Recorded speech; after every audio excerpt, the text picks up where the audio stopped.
ဖြစ်ရင်းဆိုတဲ့ကျောင်းရလေးကိုဝင်လို့ဇလန်းလေးဖတ်ပြမယ်ဇလန်းလေးကိုပြီးတော့ကဝင်လို့ဘယ်လောက်မှတ်မိလဲပြန်ပေးမယ်ဇလန်းကတော့မိလက်ကမထေဝတ္ထုတဲ့မိလက်ကဝင်နေပြီးတော့အခါသူတို့ရဲ့အသက်ကိုတက်ချင်းပါဏာတိပါဒအမှုဖြင့်အသက်မွေးတော့မိလက်ကပြီးတော့ဘုံဆိုးတယောက်ရှိတယ်တဲ့ဟိုဒီတယ်ငါတော့ဟိုအရှိတော့ငါဘူးပါဝင်တော့မမွေးတယ်တော့ဝင်တော့ဒီလူဘဝလာပြောင်းတယ်ဘုရားတက်တဲ့တော်ခါတော့ရှိပါဘူးနော်မိလက်ကဘုရားတက်နေတက်ပြီးတော့ဘုရားတက်ကိုတက်ပြီးတော့အသားရောင်းမယ်ဘုရားတက်ကိုတက်ပြီးတော့အသက်ဘိုးအကြောင်းပိုက်ဆံယူမယ်အဲ့ဒီအမှုပြုတဲ့ဘုံဆိုးတယောက်နော်သားကောင်တဲ့ဘုံဆိုးတယောက်ရှိတယ်တဲ့ကိုသူဟာတဲ့သားကောင်တို့ကိုတတ်စား၍တိုးရဲ၌ပင်လဲ့လေသွားလာနေတနေ့တနိုင်မိကြီး၌ကင်ထားသောအသားကိုစားပြီး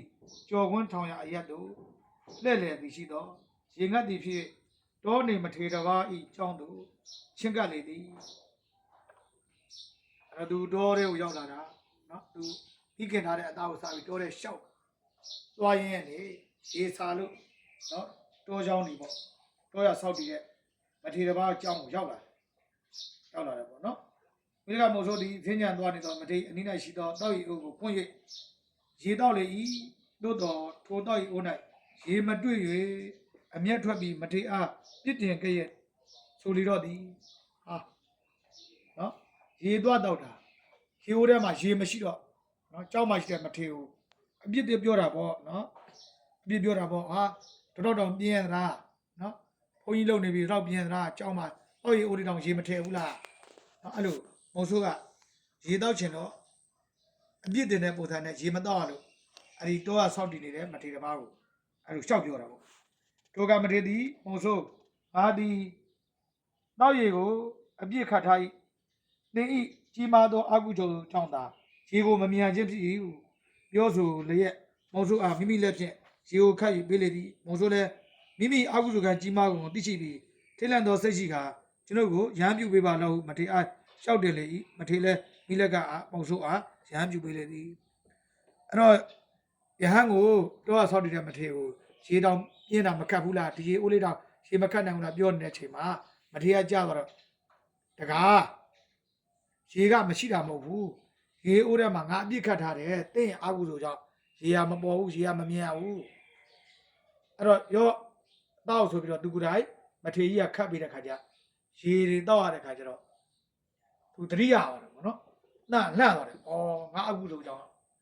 ရေကမရှိတာမဟုတ်ဘူးငါအကုသိုလ်ကံကြောင့်ရေတွေမရှိတာပဲနော်ငါအကုသိုလ်ကံကြီးတယ်ဆိုပြီးတော့လှန့်ပြပြီးတော့တောင်ရင်ကလည်းဒီတော့မုံထိုးဘွားကိုဆွတ်လွတ်ပြီးတော့ရဟန်းပြုပါတော့မယ်ဆိုပြီးတော့ရဟန်းပြုခွင့်တောင်းတော့တော့ရဆောက်တဲ့မထေကြီးကလည်းဒီမိလက္ခမုံဆိုးကိုရဟန်းပြုပေးတယ်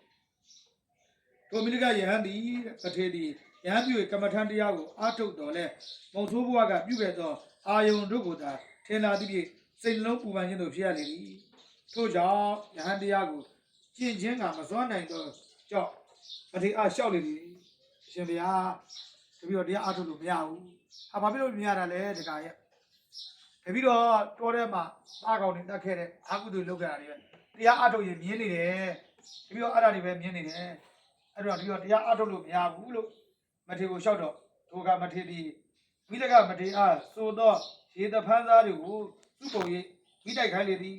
မိလကမုံဆိုးသည်အကျဉ်းချင်းကျိုးသား၍မိတိုက်တော်လဲမိလောင်မလောင်မဲ့ရှိနေသည်မိလောင်ခြင်းကမစွမ်းနိုင်သောကြောင့်လျှောက်တယ်သောကမထေသည်မြေကြီးကိုတစ်ချမ်းခွဲ၍အဝေစီမှအဝေစီငရဲမှကိုးဆုံးကျူးမြသောမိတို့ကိုရွေထင်းပုံ၌ထဲလေသည်ထိုထင်းပုံသည်ပြီးရ6ကဲ့သို့အခဏချင်းပင်လောင်၍ပြာတိကျသွားလေသည်ကဲဒါဆိုရင်တကားကျန်တာမလုပ်ပါနဲ့ဒီရေတဖန်းသားတွေပေါ့ရေအစိုးရက်သားတွေရေတဖန်းသားတွေပုံပြီးတော့မိရှုပ်ခိုင်းတာမိရှုပ်တာမုံဆိုးရအားအင်းနေအကောင်းကောင်းနဲ့ရှို့တာဒီရဟန်းပေါ့နော်မုံဆိုးကနေဖြစ်ခဲ့တဲ့မိကရဘလို့မှရှို့မရဘူးရှို့တွေကိုပြန်တော့ကဲဒါဆိုရင်ငါရှို့ပေးမယ်ဆိုပြီးတော့အင်ကြီးကိုမထေရတကိုးနဲ့တခြားခွဲပြီးအောက်ကငရဲအိမ်မှာရှိတဲ့အဝေစီရရှိတဲ့မိလေးကိုမိရှစ်ဆန်လောက်တွေကိုယူပြီးတော့အဲ့ဒီထဲအစိုးတွေကိုထည့်ချကြဟုတ်ကဲ့သူကြာတော့ပြီးတော့ကြာတွေဖြစ်သွားတယ်တို့ကမိလက်က မိလကမတေကအဝေစီငရဲကိုပြပြီးအကယ်၍လူထွက်သည်ဖြင့်ထိုအဝေစီတို့တင်သည်ထိနိုင်ခြင်းတို့ဖြစ်လိမ့်မည်မိလကမတေလည်းအဝေစီငရဲကိုမြတ်စီပြီးတော့တွန်လို့လျက်သန္တာမလွတ်မြောက်ဖြစ်သောတရားသာသနာတော်၌နေယန္တရားကိုလုံးလုံးပြအားထုတ်လျော်သည်နောက်ဆုံး၌မိလကမထေသည်မြင့်မြတ်သောတရားတော်ကိုမအိပ်မနေကြည်ကြောင်ကြောင့်အရက်တော်ကိုထိုင်လို့သည်အဲ့တော့သူကငရဲကိုမြင်သွားတာငရဲမိလျက်နေဒီလောက်မြင့်ချစ်စံတော်လေးပြီးတော့မှလောက်ဆိုးတဲ့ချင်းမို့ရင်အားတနေကိုရှုတာမရဘူးနော်အခုဒီထဲကိုငါကြာမယ်ဆိုတော့ငါတော့ဒုက္ခပဲငါပြပြလို့တော့ကျွတ်လို့မှာမဟုတ်ဘူးအဲ့လိုကြောင့်ငါရဟန်းဘုရားပဲဆက်လက်ကျူးတော့အထုတ်လို့ပြောတယ်ဆက်လက်တော့တရားအထုတ်တာရဟန်းတာဖြစ်သွားတယ်အဲ့တော့ကိုယ်တို့ဒီနေရာမှာဒီလိုပြောလို့ရှင်ကတော့နော်အာဟုတို့လောက်ထားလို့ရှင်အာဟုတို့ကြောင့်နော်ရေတောက်လို့မရရေမမြဲလို့နော်ကိုအာဟုတို့ကိုလုတ်တဲ့အာဟုတို့ကြောင့်အာဟုတို့ရေမမြဲတာကိုသူများကိုအပြစ်တင်မိတယ်နောက်သတိရသွားတဲ့ကငရဲ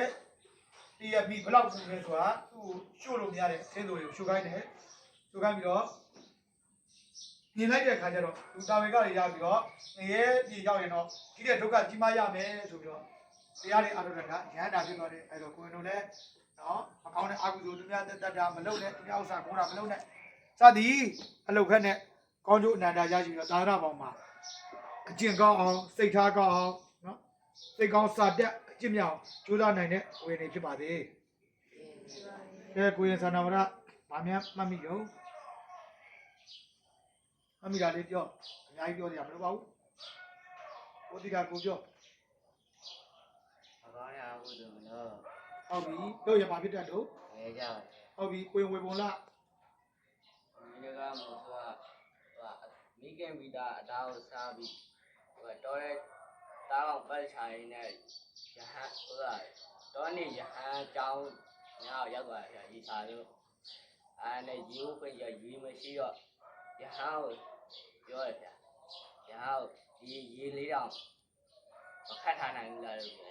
အရဟန်းကြားသွားပြီဟုတ်လားဒီငါရေပြည့်ဟာတကားလေးဟိုငါကိုယ်ရေပြည့်ထားတယ်ရေပြည့်ဟာရေကအပြည့်ခဲ့ရတယ်တဲ့အဲ့တကားဒီတကားအကူကြောင်းတဲ့တကားအကူကြောင့်မမြင်ရတာပါတဲ့ဟုတ်ပြီเนาะအကူကြောင့်ရေမမြင်အောင်ကဲကိုယ်အိန္ဒကရတိတော့ကပြီးသူအရင်ရှိပြီးလိုက်တာဗျဟုတ်ပြီဒီနောက်ရတင်းဘုံမီးရှို့ခိုင်းတယ်ဗျဆိုနေတင်းဘုံမီးရှို့ခိုင်းရှို့လို့ရအောင်ညရတိတော့ကပြီးငရဲပြီကိုငရဲပြီရရောမီးယူလိုက်ရတယ်ဗျဆိုကခဏလေးနဲ့ကြာကြပါဟုတ်ပြီအကူကိုကြောက်ကြပါเนาะတင်ပါဗျကိုယ်ဩဘာဗာတိတို့မှတ်မိတာလေးပြောကျသေးကပြီးပါလေရဟန်းပေါ့เนาะရဟန်းရသေးဒီဘုံဝယ်ပြီးဆိုတယ်သူကချွေးပြန်မရွှေ့နိုင်ဘူးဗျအဲ့ဒါနဲ့ရဟန်းညီကြီးကိုနှစ်ချမ်းခွဲပြီးအထင်းဘုံကလည်းတဲရောက်ကြီးယူပြရပါပဲဟုတ်လို့ကဲကိုယ်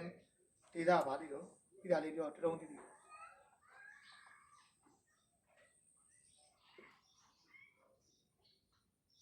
င်းမုံရောမမီးရှို့တာမီးရှို့မရဘူးချွေးရမှာကိုရင်သူမနာဝန်ဒီတော့ဒီတေဘုံမီးရှို့တာမီးရောမအောင်တော့ဒီဟိုတော့တင်တဲ့နာကိုချိုးတိုင်းကဲသတိလားတရားကိုတက်လိုက်ကြတယ်တော့အတင်းနဲ့ဒီကြောင်ကျွေးလို့ဒီကြောင်ကျွေးလို့ဒီဝယ်မကုန်နဲ့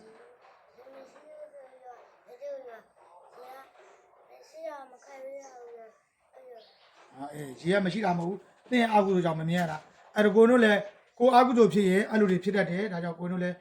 ကြိုးစားဆိုလိုက်တော့စိတ်ကောင်းစိတ်ကောင်းသာ